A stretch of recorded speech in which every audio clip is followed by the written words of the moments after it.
What's going on, everybody? Welcome back to another Shiny Shuriken video.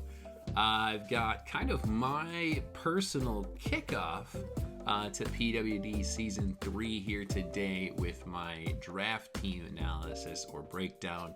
We're going to be going over the Season 3 Fargo Falinks. Yes, I am returning the Fargo Falinks again for a third season. I know there's always a lot of rebranding. People do a lot of different names, a lot of different teams. And that's always fun, but I'm going to stick with the Fargo Falinks for a while. We're going to try and get that team a chip. We can absolutely do it. And, this season we've got a really strong chance. We've got a really good team. So I thought I'd jump in, do a little breakdown for you guys, walk you through kind of the picks, my thought process, what my draft thought was going into the draft, and test out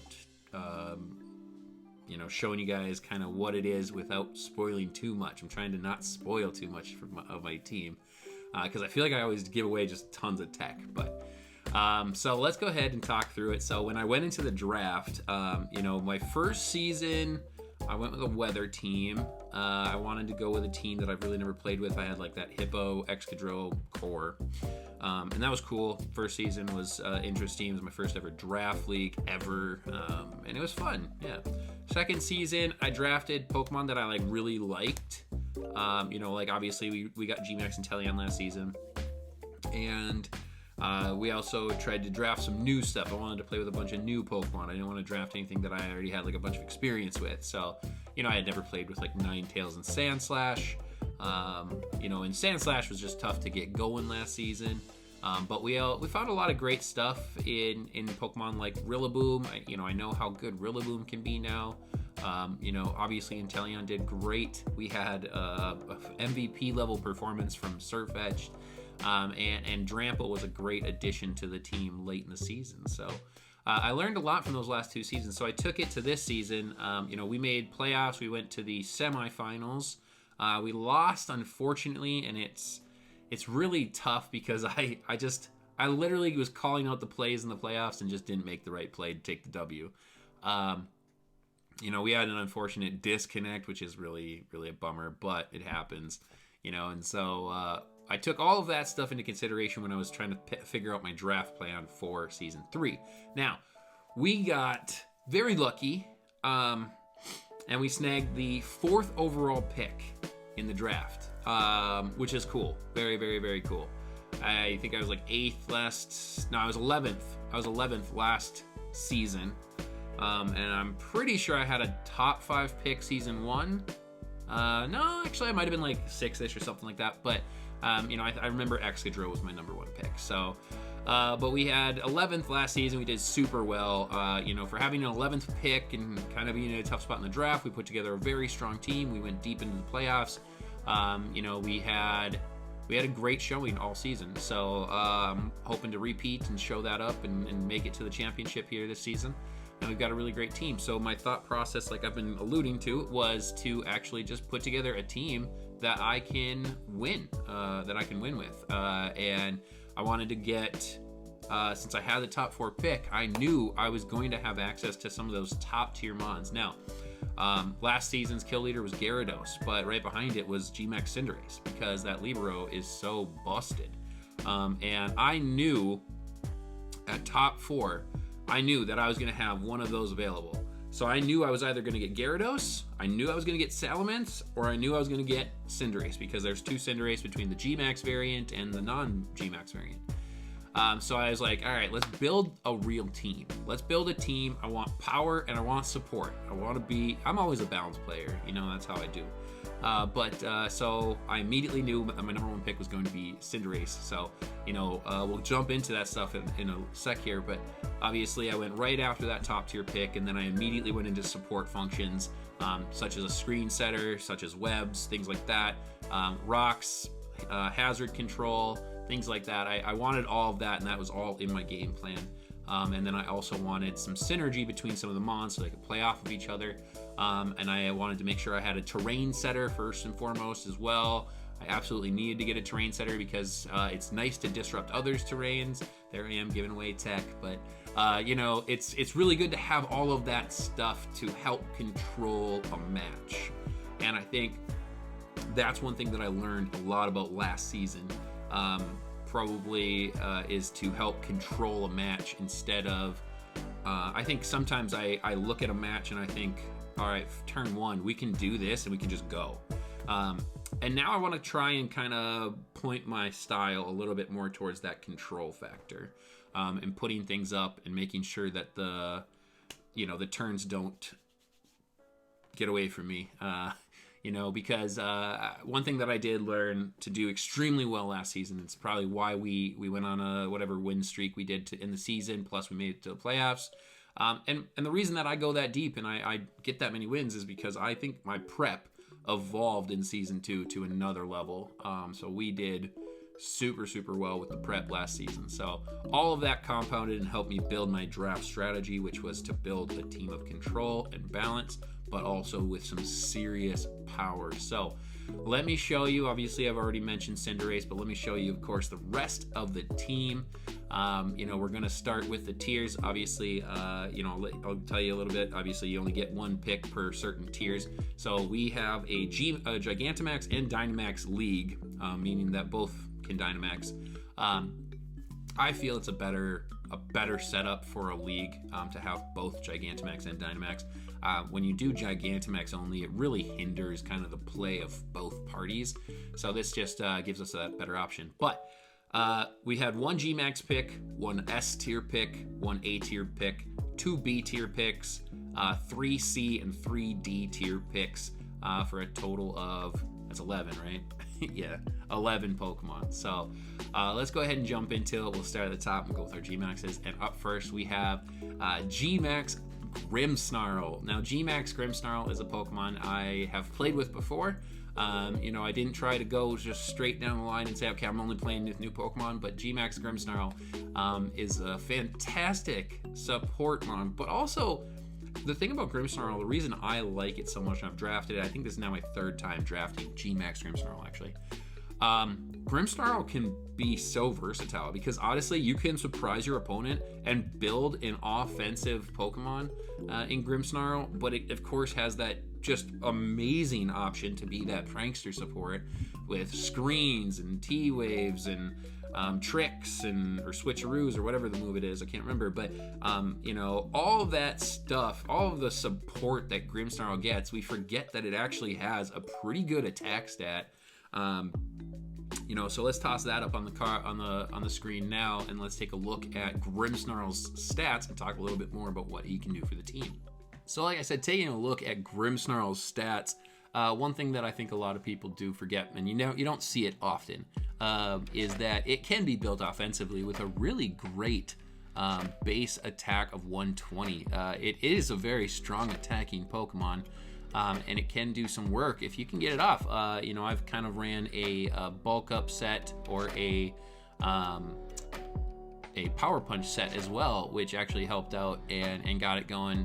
And then of course with the G-Maxing option, it still gets the max knuckle boosts, and it's got a really, really great G-Max move with G-Max snooze. So I can get that yawn off. Possibly it's a 50-50, and if we get that, that can also help out and change the dynamic of the play that's on the field. So Grimmsnarl is a great G-Maxer. It's a great overall Pokemon. Of course, the number one thing it lives for is that prankster ability. It can set up those screens, and it can do things like T-Wave. I can't remember if it gets Will-O-Wisp, but it can help control the match, which is why I felt it was so pivotal to get. And this was actually my 2nd pick, is what we grabbed Grimmsnarl at. We grabbed it at number 2 with the, what would that be, the 18th overall? No, the 24th overall pick, as we picked 4th. So we did a great job of getting this strong Pokemon. And I'm really happy because the other option was that I was going after G-Max Cinderace and going after Grimmsnarl from the S tier. So super happy to have this Pokemon on the team. Up next, of course, is the star of the team. I've already alluded to who we picked. Number 1, with the 4th overall pick in the Season 3 draft for Pokemon World Domination, we've got Cinderace coming out of the S tier. Cinderace, man, I don't know if I even need to say too much about him. Libero ability is so busted. It's amazing. I love it. It's not the worst. I mean, it's absolutely stoppable. It wasn't even the kill leader last season in its first appearance with Libero. It's a great Pokemon, and it can do a lot of work, but it can get controlled. The Libero ability allows it to get burned. When I play against Cinderaces, I've burned a lot of Cinderaces, and I always get a little chuckle inside when I do it. So we'll definitely have to be careful of all of that to make sure that we control that match, we'll have to try to get Cinderace off a few times. I have never once, even outside a draft or anything, I've never once used a bounce, high jump kick, pyro ball, sucker punch, which to me is the most common set. I have never once used it, so I'm excited to try it out and get those airstream boosts and get the knuckle boosts and see if we can get a Cinderace off. We'll see. Who knows? It only depends on if the matchup looks advantageous for it, of course, but Cinderace has such a great move pool, and it just becomes such a versatile Pokemon with that stab damage on every attack. I'm really excited to use him. So let's take a look at his stats here. So we've got a really, really strong Pokemon here in Cinderace. Everybody knows these stats very, very well at this point. The 119 speed is the second fastest starter in Gen 8 behind Inteleon with 120. So we already have this really great speed tier Mon, a fantastic attack stat at 116, and some average stats down the board for its defenses. 80 from HP and 75 from the defense and special defense. Allow it to take some hits. It doesn't get absolutely wrecked off the gate, but it's usually 2-hit KO'd by most stuff that can contend with it. And of course, it's coming in with those two abilities, Libero and Blaze. You never know when Blaze can be advantageous. It can absolutely do some work and get that boost, but Libero is just too hard to leave, on the bench when it gets that stab damage from every move. So we'll see how Cinderace does this season. I'm really excited to use it in a draft format. I haven't had a Pokemon, I think, of this kind of caliber before, and I think this will help me really move my play to a different level this season. So yeah, I'm super excited to have that Pokemon on my team. Cinderace is going to be huge, great power. Like I said, hopefully it moves me up to another level of play, but we wanted to continue getting the power. And a Pokemon that I have used, and it's kind of questionable on whether or not it can be, as versatile and as strong as, say, a Cinderace. But it belongs here in the A tier. It's really, really strong. Has a lot of sweeping potential if an opponent's not careful. And that we went with, for our A tier pick, for our first A tier pick, we went with Blastoise. Blastoise is a great Pokemon. I love using Blastoise for fun. I don't think he's really great competitively high up because he relies so much on that Shell Smash, but there's so much you can do with a Blastoise. And, to call out, let's give a good shout out to the Atlanta Sable and Coach Ashley Mungus. He took a G-Max Blastoise to the finals last season. So, there's absolutely a lot that can be done with Blastoise on a draft aspect because it has a good move pool. It's got capability to be either physical or special, and it's got that sweeping potential, which is what we were looking for this season with just putting together sweepers and Pokemon that can do just a ton of damage. So Blastoise is absolutely a strong Mon. I'm very excited to play with it. I haven't had a Shell Smasher before outside of Cloyster Season 1, and it was really cool. It did well, but it also was a wet napkin. It didn't, I relied on King's Rock RNG for that one, so that one played a little bit differently than the Shell Smashing Blastoise. Shell Smashing Blastoise is meant to be a sweeper, not gimmicky. So I'm excited to try it out, and we'll see how this one goes. So let's take a look at his stats. So looking at Blastoise's stat card, one of the things that I really like about Blastoise is kind of the even distribution of his base stats down the board. He's not really awful in any one category. He's also not really amazing in any one category either, which I think kind of makes him probably the worst Kanto starter, but he still has that capability, so he still has a lot of potential. He's got a good defense and special defense, which compound to help out with the kind of lesser HP, so he's okay there. He can take a hit pre-Shell Smash, or just even if I don't bring Shell Smash, so he can do the work. And then his attack and special attack are like kind of okay. They're mid-tier, and they can help out even without a Shell Smash, with things like Scald Burns and waterfall flinches maybe, looking at things like that of where he can go with the stab damage, but then he's also got access to things like Ice Beam and those are great coverage moves that help out the team with some of the weaknesses that I have. So I'm excited to use him. Shell Smash makes him a lot more scary if we get it off. There's the white herb option. We can run other kind of options with Shell Smash as well. It doesn't always have to be white herb, but I'm excited to try and use him. I think the Shell Smash is important for his speed tier, but there's also scarfed options. Blastoise has a lot of capability and a lot of versatility, and then of course he's got the Torrent and Rain Dish ability. Both of them are actually equally good in my opinion. I like Torrent as well, because he so frequently does get knocked down and takes hits, but he gets down low enough to take effect of the Torrent. And then the Rain Dish capability could come in handy when we play Bishmi in his water park.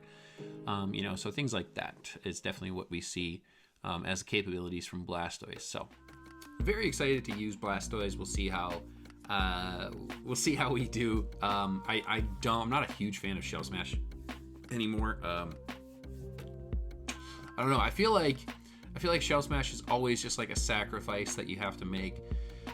You either take the stat drops or you take hits, and if it's done right at the right moment, obviously it goes off. But that's to say for any kind of Pokemon and anything that they can do. So, but we'll see how they work out. Up next was almost a returning pick. With my second B tier pick, I was going to go for Sirfetch'd. And here's something funny that happened. Actually, I should have mentioned it for Blastoise too. At my Blastoise pick, I was going to take Galvantula. I wanted to grab Galvantula, and that was going to, I love Galvantula. I love its offensive presence, the compoundized thunders, the energy balls, the bug buzzes, and of course the sticky webs. But Galvantula is just a great Pokemon, and I love it. I use it a lot. So I was going to draft it, but I saw Blastoise sitting there, and I was like, let's get Blastoise at A tier. Let's leave Galvantula at the A tier. Let's see if we can find a web setter somewhere else, and let's go for Blastoise. So this next pick, though, at B tier, I was also going to go for Sirfetch'd, and I thought, all right, I don't need Sirfetch'd right now. I just abandoned Galvantula, so I need to go for a web setter. So we went and grabbed Ribombee. Ribombee is a great web setter because of its speed tier. It can be really, really quick, and it can set up that webs. Of course, it's a primary sash user, but we'll see what else we can do with it. I think most web setters are, outside of like maybe Vikavolt and Araquanid, which I was really, really close actually. Because I had abandoned the Galvantula, so I had to abandon the Sirfetch'd pick. I was actually between Araquanid and Ribombee, and actually the very next pick after Ribombee was Araquanid by Bishmi and his water park team. So we grabbed Ribombee. I've got the option for webs, but I also have a special attacking offensive fairy. It can hit pretty well with things like Moonblast, of course, but it's also got the capability to do some work on some dragons for us if we get, and there's a lot of dragons out in the draft, of course. So I'm excited to have Ribombee. I haven't ever played with it competitively, so it is nice to see something new. Also that I can still, I feel like, trust in to get those webs up and everything. So we'll see how that goes. That one, Ribombee will definitely have to be supported, of course, from a rocks perspective and everything like that. So I know some of the most common pitfalls for Ribombee, but we'll see how it does. Let's take a look at its stats real quick. So Ribombee, like I said, has that great speed tier, Base speed of 124. That's fantastic. Very, very strong Pokemon from a speed aspect, and a good, I'd say slightly above mid-tier on the special attack with 95.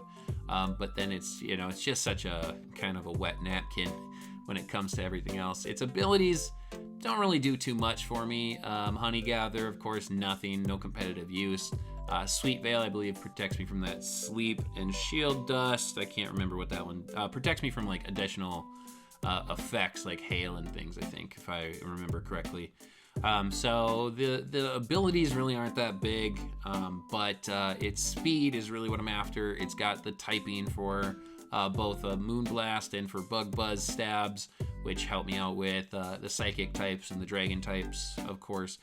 Dark types as well with that Bug Buzz. So we'll see what Ribombee can do this season. I'm excited to have it.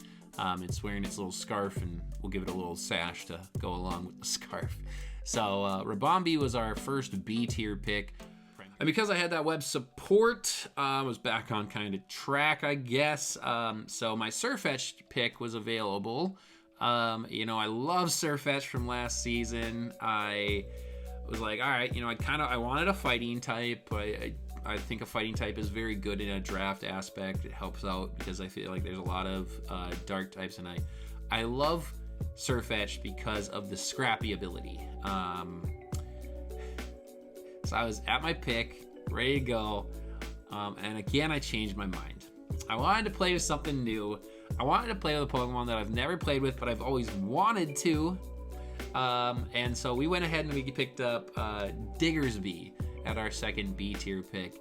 Diggersby is a great Mon. I think it has a lot of capability on many fronts. You know, it gives us that electric immunity with the ground typing, gives us a ghost immunity with our normal typing. So I got two immediate immunities there, which was, I kind of looked at it like, all right, so this is a good trade-off. I still have opportunity to put, you know, slap a fighting move on to Diggersby.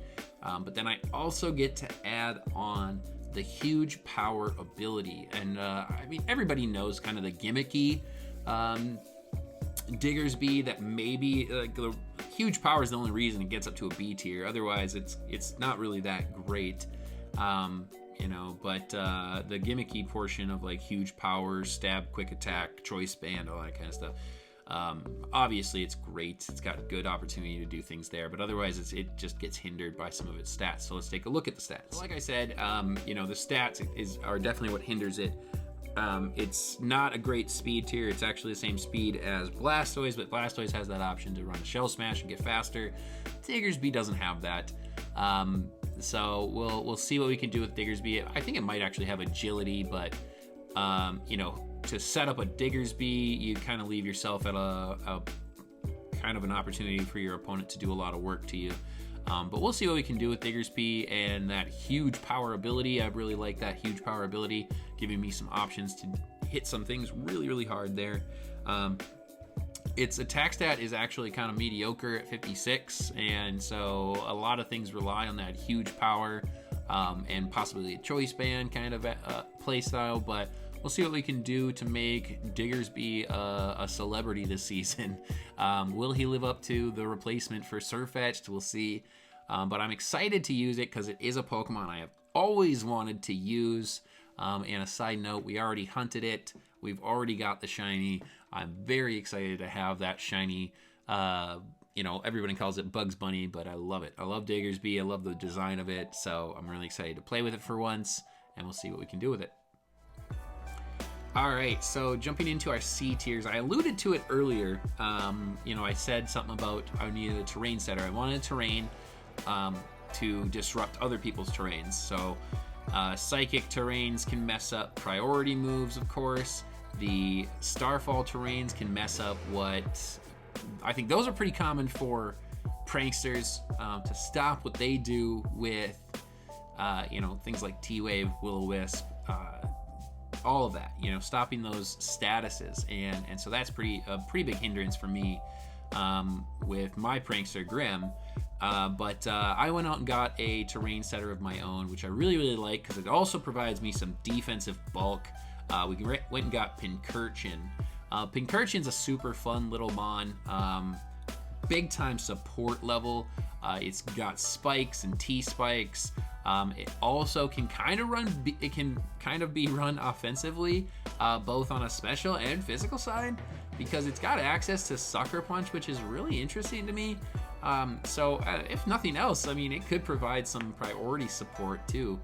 And it can do some things, but obviously it's a much better supporter. Sets up that terrain, disrupts the other terrain, gets up some hazards with spikes and T-spikes, depending on what we see.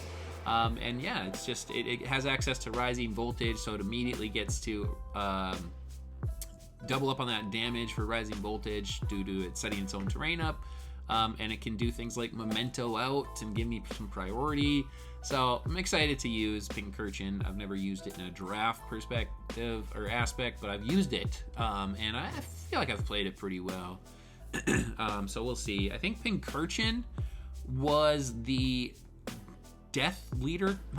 It died the most last season. So we'll see. We'll see if if you have that moniker, it's not terrible, because one of the top coaches from season 1 who had who had the kill leader with Bronzong, he did really well. He only had like 1 loss in the season. And of course, last season, the individual who had Pincurchin obviously won the whole championship. So we'll see. Yeah, excited to use Pincurchin. Let's take a look at his stats real quick. Okay, so like I said, it's really just a support mon. It's not in here to be fast. At that base 15, we could probably run like maybe a max speed with a timid or a jolly nature and really try to get off. I'm just kidding. We're not. You're not gonna run max speed up Pincurchin, but its defense and special defense are okay. It can be run pretty bulky. You can help out. The HP doesn't help it do really well, but we can do some things to change that. But its attack and special attack are not bad, which is kind of what I was saying. It can kind of be run offensively with like a Sucker Punch set, and it can kind of surprise some people with some priority. Obviously, the most common is the special attack with like rising voltage, and being support from like a spikes and T-spikes aspect. But we'll see what Pincurchin can do for us. Both abilities are actually fantastic. So this one gave me another electric immunity if I don't see a good opportunity for Diggersby. Lightning Rod can obviously serve as a great momentum switch. If I can see a good switch in for Pincurchin for a Lightning Rod, it can get maybe some free hazards up, or maybe give me momentum back, let me fire off a big hit. So I'm excited for that. Electric Surge, of course, the primary reason we drafted it was to upset other people's terrains. So overall, we'll see how Pincurchin does. We'll see how often it's just a supporter, or if we can get some offensive ability out of Pincurchin. But that brings us to the next moment in the draft that actually was probably one of my most nervous moments. I wasn't even nervous at my number 1 pick, because I was like, whatever. If I get Cinderace, if I get Gyarados, if I get Salamence, whatever, I'm happy with any of them. But this next pick, because I immediately did want this one. If Pincurchin fell to me, I knew I wanted this next pick, because it's such a great mon to work alongside Pincurchin. And that is Alolan Raichu. Alolan Raichu, of course, with that Surge Surfer ability and that electric terrain. It has a good special attack stat. Gives me a Psychic mon on my team, which I think is important. And it gives me another offensive capability on the special attacking side, because I already have enough with Cinderace and Diggersby on the physical side. Blastoise being able to go back and forth between that. I was looking at it, I was like, you're not going to use another special attacker, and if this works out, be great. So he did fall. We got Alolan Raichu. I'm really excited. It can put in a lot of work between Psychics, between Rising Voltage. It gets things like Grass Knot, I believe. I don't think it gets Energy Ball, but I believe it gets like Grass Knot for coverage on the ground types. I got one with Surf. They can run Surf now because that was in an event. So yeah, really excited to have this Pokemon. Let's take a look at its stats really quick. So yeah, looking at his stats, another call out. I had Raichu last season. I had Kanto Raichu, and now we've got the Alola Raichu. So we've got another important Raichu here. It only has that Surge Surfer ability, 110 base speed, which is okay. But it does lose to quite a lot. There's so many great Pokemon from a draft aspect that are above that 110 speed stat, which, Gengar, I think also gets hindered by that, for example, is just another 110er that I can think of. Gengar is maybe like 10 base speed away from being really, really great. And of course, if they would bring back that levitate ability. But I digress. Back to Raichu. 110 speed, it's really great, but we get that doubled speed stat in electric terrain, which works along perfectly with that Pincurchin I just drafted. A base 95 special attack stat. 85 attack isn't terrible. Obviously, you don't see a physical Raichu. You never know what I'm going to bring in draft. I love to try to bring crazy sets and try to really surprise my opponent. So you never know. But obviously, he was drafted to be that special attacker. And he can take some hits. He's not great. He also gets wrecked pretty easily. And of course, those ground type moves are really... I'm not taking any earthquakes or anything like that. I'm not taking... a mud slap's going to mess up Raichu here, but... I'm excited to use him. We'll see what we can do with this syrupy little mouse, and we'll see if we can put together some nice little kills. For my final C tier pick, I was looking at a lot of Pokemon, but I was also kind of keeping my eye on a Pokemon that was pivotal last season for the Fargo Falinks. A Pokemon that really showed up and showed that there is so much capability from this Pokemon. So it was instrumental in getting me some wins in the end of the season. And I had my eye on it that if it fell, if people forgot about it again, I was like, we could maybe grab this. And it did. So I was looking at a couple of other things, but I was like, you know what? Final C tier pick. We're going to go with Grandpa Drampa himself. Drampa did unbelievably well last season towards the end. Was pivotal from an assault vest perspective. It helped me win some matches there. I ran it with some leftovers, which, paired with like Roost and things, it was just able to sit in and do really, really well. But the abilities are what really help it out too, because it's got so much versatility between its abilities. So let's take a look at its stat card here. So like I said, looking at its abilities first, you've got the Sap Sipper, so I immediately get an immunity to grass using Drampa. But I also get things like Berserk and Cloud9, which are fantastic abilities. Berserk to get that special attack boost. Cloud9 is very, very good from a draft perspective to disrupt weather teams, and there's a lot of weather. We've got a sand team, and we've got a water team dedicated. Both of those are dedicated weather teams. And then we've also got small cores out there. We've got some other small sand cores, and I think we got an ice core too. So, Drampa does really well to disrupt that, but it's got a fantastic special attack stat at 135. And I think where it shines is the combination of its maybe slightly above mid-tier special defense and its HP. Those combos can do so well because Drampa's not going to be fast, and I think one of the favorite things about Drampa is you don't have to worry about trying to make it outspeed. And this also offers me some Trick Room capability. If I run a 0 speed IV, speed reducing nature, this thing can actually operate pretty well in a Trick Room setting, and that massive special attack stat, nobody wants to take big hits from this, and the move pool on Drampa is why I was keeping my eye on it. The move pool alone offers, again, so much versatility. Drampa is just one of the most versatile Pokemon because of its access to so many things.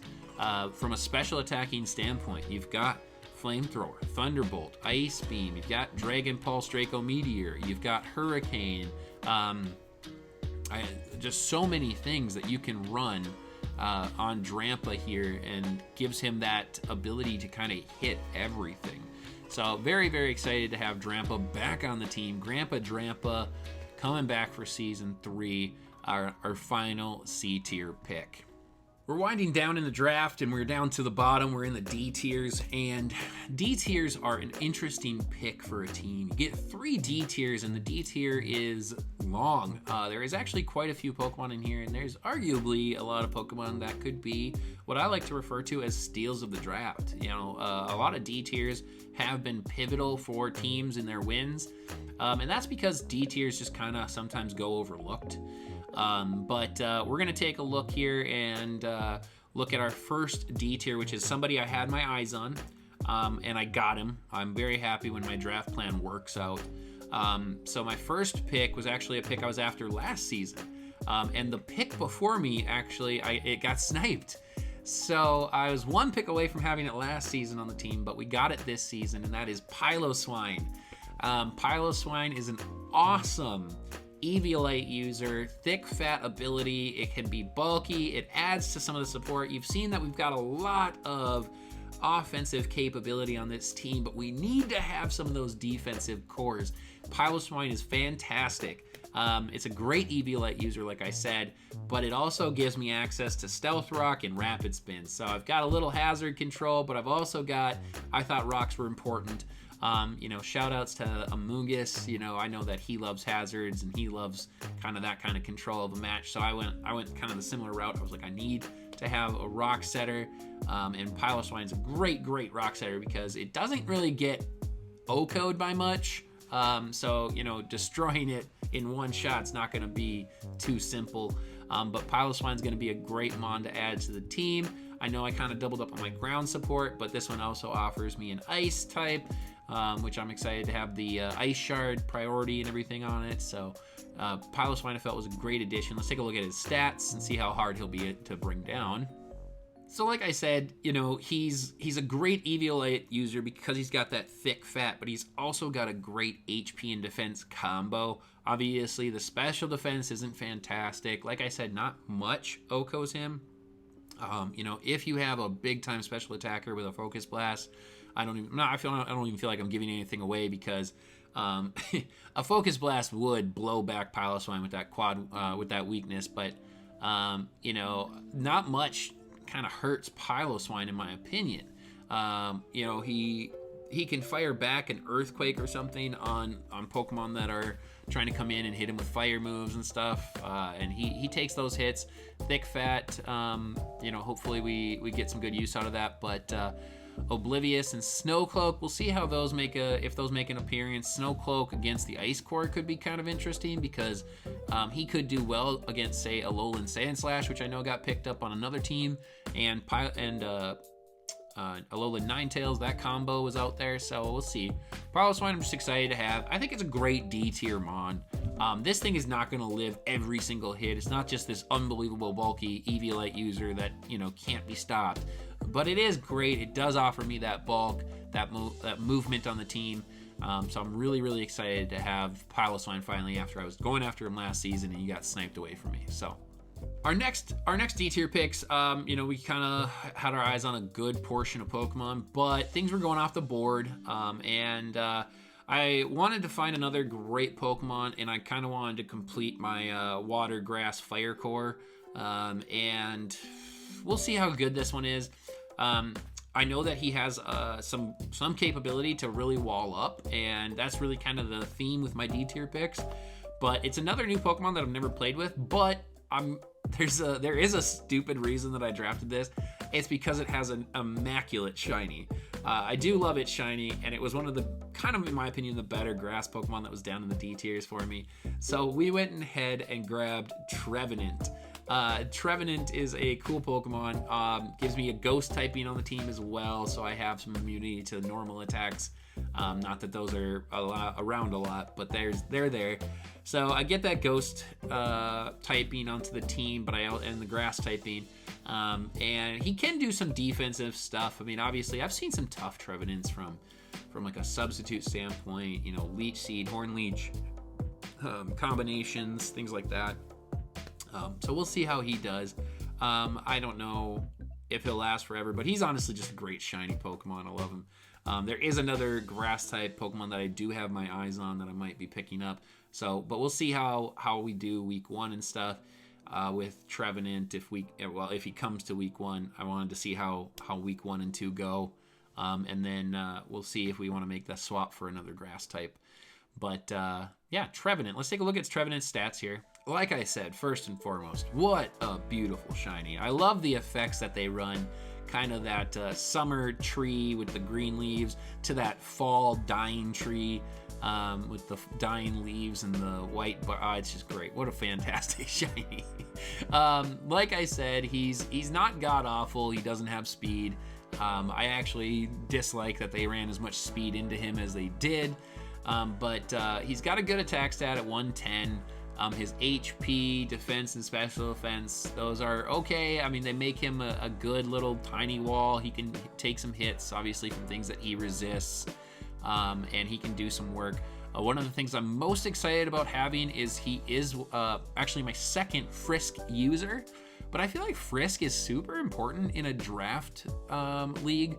I really like the Frisk ability for the chance to see what your opponent's running on a Pokemon, because if you see an item, you honestly can call out so much of a set.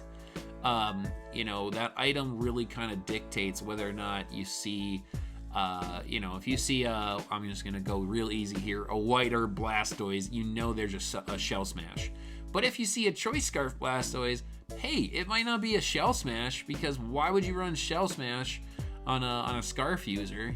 Obviously in a Dynamax League there's still capabilities for it, but still something that you can do. You can kind of make out what that set's going to look like, and helps you kind of take care of some fears. Natural Cure, if you're trying to run a bulky Trevenant and you get Toxic, that ability to switch out and get rid of that. And then, of course, it's a primo ability, in my opinion, the Harvest. Obviously, getting back berries and keeping that healing going, which makes for that really common Trevenant set between the Leech Seed, Horn Leech, Substitute, Berry set. It can be really annoying. It takes a lot to get it off perfectly. You're not going to do this again when there's still all the high-tier mons left on the other side of the team. But if you're down low, or if you got your opponent down to a few and Trevenant's still a capability and you have that option to get that substitute going, it can go off, and it can be really tough and annoying to deal with because of that berry. So we'll see how we can play with Trevenant here this season. I'm excited to have it. It's definitely a Pokemon that I've always been interested in playing with, but I just never have, because there's just so many better grass types. And like I said, I even have my eye on another grass type, so we'll see if I like using Trevenant, if I switch over to the other one. And we've come to our final pick of Season 3. Our final pick, there was not much left, and this one wasn't anything that was on my draft board or anything, but I felt like it could possibly do some work. So I went to Wobbuffet. It's kind of a gimmicky Pokemon, I know. And shout outs to my Wynot. When we ran, I don't remember which one of my tournaments it was, but we ran a Wynot, and Wynot did a great job. I loved it. Wobbuffet, of course, is a Shadow Tag user, so it can trap Mons and that counter Mirror Coat. We have allowed Baton Pass into the league, and there's Volt Switches and all that kind of stuff. So there is some capability that people can get out of the Shadow Tag, but for the most part, if there's a sweeper out there, I could come in and take it down with me. And it's not easy to get that going, but I think Wobbuffet, if you see Wobbuffet on a team, one of the benefits of Wobbuffet, I think it does scare an opponent into not setting up too much, because not yet. They want Wobbuffet gone before they do that, It's kind of like a Ditto. You want Ditto gone before you really go off with a Salamence and get set up with +3 attack and speeds, because Ditto's just going to come in, take those, and be better than you.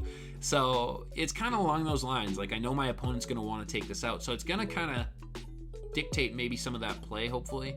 And if they ignore it and they go ahead and do that setup, I have this option.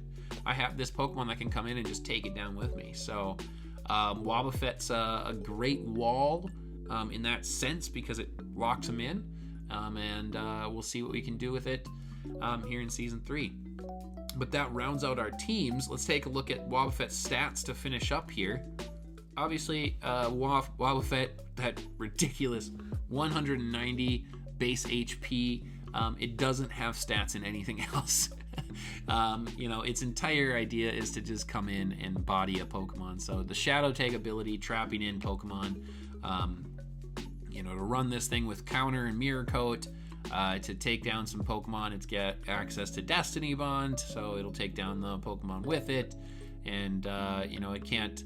One thing I do hate, I really, really hate how Game Freak made it so that Destiny Bond doesn't work on Dynamaxers. Hint, hint to my opponents.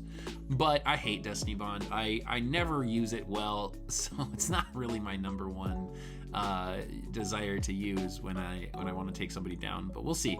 We'll see how I use Wobbuffet, if I use Wobbuffet. It was my final pick of the draft. I was, so the fourth to last, I think, or whatever it was, but... Wobbuffet I think is a decent option as well. It offers me some pivot potential.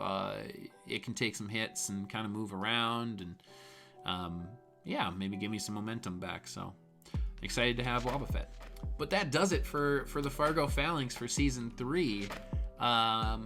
We've got I think a really, really great team. Really great. We went through the power rankings for preseason. It was just Arts, actually Moongus and myself. We worked through the power rankings, nobody else joined. We were in a VC, and so everybody could have had their say. But I will say, I think my team stands out. I do. I look at the league, and I think there's so many great teams. I think this is the toughest season of teams that I've had to try to rank. But I feel like my team still, even in that, stands out. Now, it was tough, when we got to that kind of like top 5 perspective where to place it. But I feel like I have a really, really well-rounded team with a lot of power behind it. Cinderace, Blastoise, Diggersby, Alolan Raichu, Drampa. Really great potential in those Mons. And so I'm really excited to use them from an offensive capability. We've got support behind Grimmsnarl, Rabombi, Pincurchin, Piloswine, even Trevenant and Wobbuffet was supporting the team. So I'm really, really excited to have this team. We got the number 1 power ranking spot with this team. We'll try to live up to that preseason rank, and we'll try to do some work in Season 3. So the Fargo Falinks, all drafted and ready to go. My first match is on Thursday, the 24th. I think it's the 24th. Yeah. 3rd, maybe 23rd. But we'll have that first match. I'll be recording all my matches. I'm not doing lives. I like to record and edit and post them so that I can just focus on the video and focus on the match when I'm doing it.